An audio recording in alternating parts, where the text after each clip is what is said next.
श्रीमान् वेङ्कटनाथार्यः कवितार्किककेसरी वेदान्ताचार्यवर्यो मे सन्निधत्तां सदा कृति अस्मद्गुरुभ्यो நமக.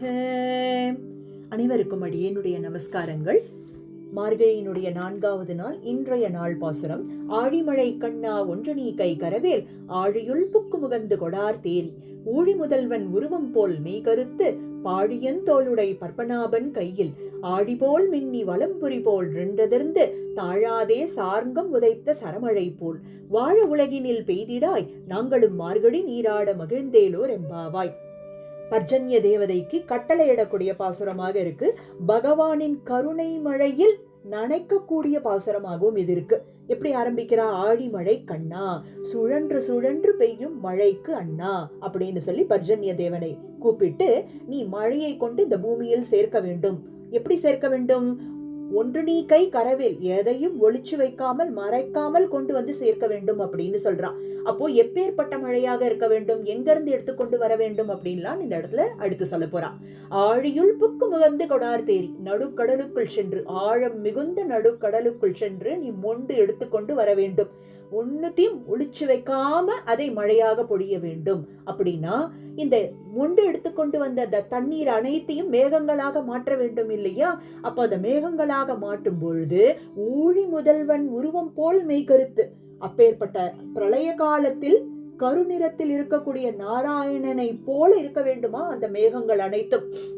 அது மழையாக பெய்தால் போருமானா கிடையாதான். எப்படி பெய்ய வேண்டும்? பாழியன் தோளுடைய பற்பனாபன் கையில், அழகான தோள்களை உடைய பற்பனாபன் கையில் உள்ள சக்கராயுதம் போல் மின்னி, அந்த மின்னலோடு கூடிய மழையாக இருக்க வேண்டும். வெறும் மின்னல் மட்டும் போருமா? போராதா. சங்கநாதம் போல் நின்றதிர்ந்து இடி இடித்து அதிர்ந்து மழை பெய்ய வேண்டும். ஒரு பக்கம் மின்னல், ஒரு பக்கம் அதிர்ந்து தாழாதே சார்ங்கம் உதைத்த சரமழை போல். சரி, இதெல்லாம் இந்த எஃபெக்ட்ஸ் எல்லாம் கூட இருந்தா கூட காலம் தாழ்த்தாமல் நாராயணன் கையில் உள்ள சார்ங்கம் உதைத்த சரமழை போல் பெய்து அனைவரையும் ரட்சிக்க வேண்டும். அம்பு மழை போல் இருக்க வேண்டும். அதுவும் அந்த மழை எப்படி இருக்க வேண்டும்? வாழ உலகினில் பெய்திடாய், வாழும் மழையாக இருக்க வேண்டும். அனைவருக்கும் நல்ல ஒரு ரட்சணத்தை கொடுக்கக்கூடிய மழையாக இருக்க வேண்டும். இடைஞ்சல் இல்லாமல் அழகான மழையாக இருக்க வேண்டும், அனுபவிக்க வேண்டிய மழையாக இருக்க வேண்டும் அப்படின்னு சொல்லி பர்ஜன்ய தேவதைக்கு கட்டளையிடக்கூடிய பாசுரமாக இது இருக்கு. இதுதான் இந்த பாசுரத்தினுடைய பதவுரையாக இருக்கு. இதனுடைய உட்கருத்து என்னன்னு பார்க்கும் பொழுது, அந்தர்யாமி தத்துவத்தை இந்த பாசுரத்தில் நமக்காக நாச்சியார் சொல்லியிருக்கான். அதாவது ஒவ்வொருத்தருக்குள்ளேயும் உள்ளே அந்தர்யாமியாக இருந்து கொண்டு இயக்கி கொண்டிருப்பவர் ஸ்ரீமன் நாராயணனே அப்படிங்கிறது தான்.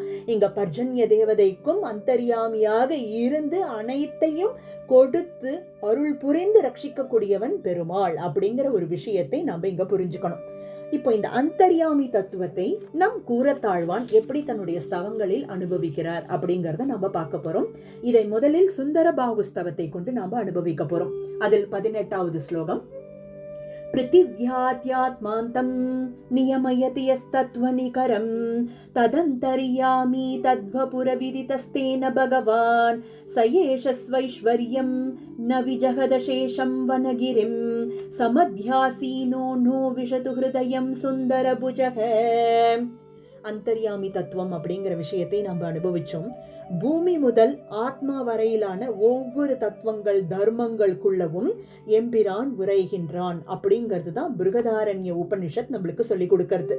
என்ன கருத்து அப்படின்னா, நீர், நெருப்பு, அந்தரிக்ஷ்லோகம், காற்று, மேலுலகம், சூரியன், திக்குகள், சந்திரன், நட்சத்திரங்கள், ஆகாயம், தமஸ், தேஜஸ் எல்லாம், பிராணன், வாக், கண், காது, மனம், விஞ்ஞானம் அப்படின்னு ஒவ்வொன்றுத்துக்குள்ளேயும் ஒவ்வொரு இப்படி பல பல பொருட்கள் எல்லாத்தையும் எடுத்துக்கொண்டால் இவை அனைத்திற்குள்ளும் எம்பிரான் உரைகின்றான் அப்படிங்கிறது தான் இந்த பிருகதாரண்ய உபனிஷத் நம்மளுக்கு சொல்லிக் கொடுக்கறது. இந்த பாசுரத்தில் நாம இப்ப செய்விச்ச 18வது பாசுரத்தில் ஆழ்வான் சொன்னதுல ஆழ்வான் தத்துவங்களை மட்டும் குறிப்பிட்டிருக்கிறார். ரொம்ப ஆச்சரியமாக குறிப்பிட்டிருக்கிறார்.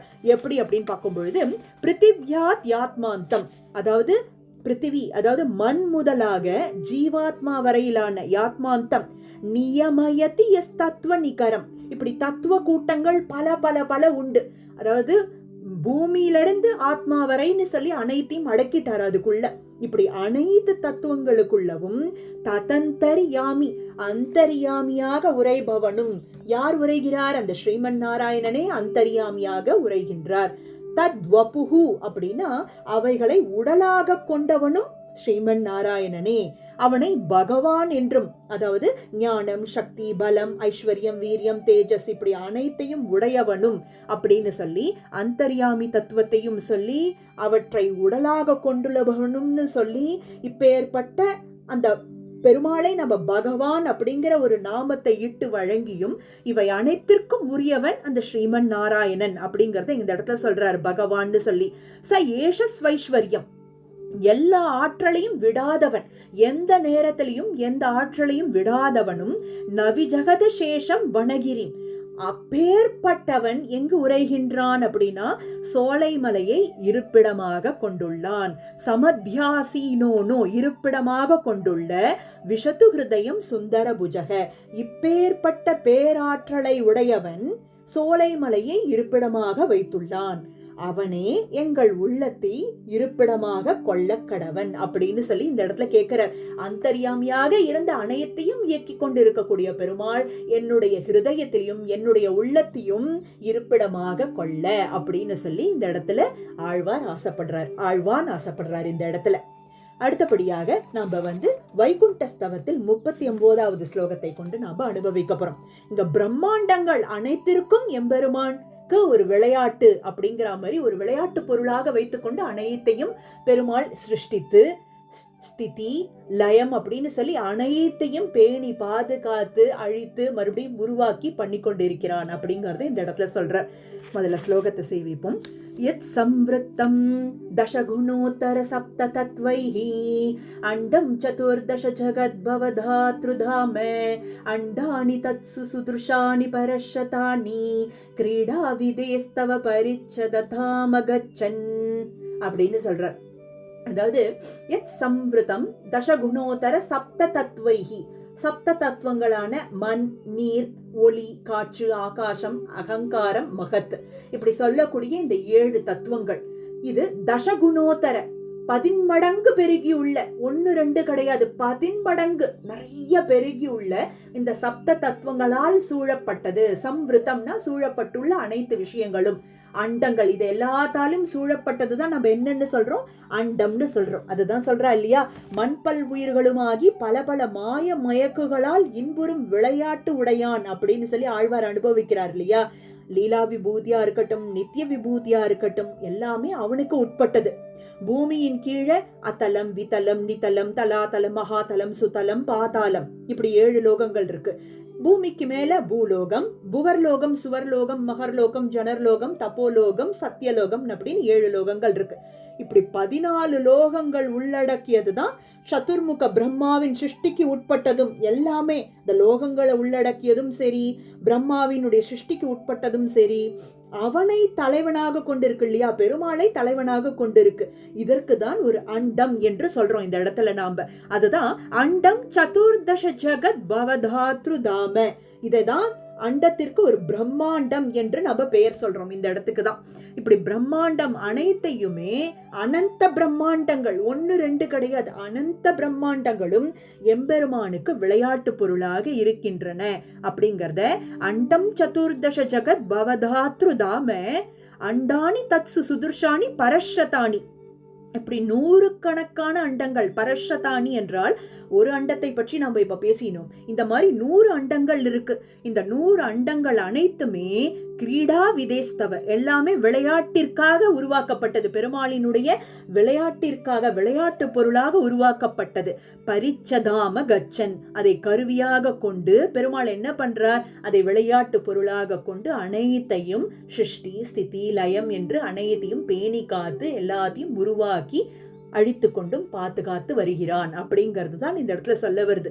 அப்போ பிரம்மாண்டங்களாக இருக்கட்டும், தத்துவங்களாக இருக்கட்டும், அந்தர்யாமியாக இருந்த பெருமாள் அனைத்தையும் உருவாக்கி ரட்சித்து அழித்து இப்படி அனைத்தையும் பேணி காக்கக்கூடியவன் யார் அப்படின்னா நம் ஸ்ரீமன் நாராயணனே. இங்க எப்படி பர்ஜன்ய தேவதை கொள்ளும் அந்தர்யாமியாக இருந்து அந்த மழையை அனைவருக்கும் வர்ஷிக்கிறானோ, பெருமாள் ஒவ்வொரு வஸ்துக்குள்ளேயே தானே ஒரு அந்தர்யாமியாக இருந்து அவற்றை இயக்கிக் கொண்டு அவற்றை ரட்சித்தும் கொண்டு இருக்கிறான் அப்படிங்கிறது தான் இந்த 4வது திருப்பாவையினை அடிப்படையாக கொண்டு நாம் புரிஞ்சுக்க வேண்டிய விஷயம். நாளைக்கும் 5வது திருப்பாவையோடு பஞ்சஸ்தவத்தையும் சேர்ந்து அனுபவிப்போம்.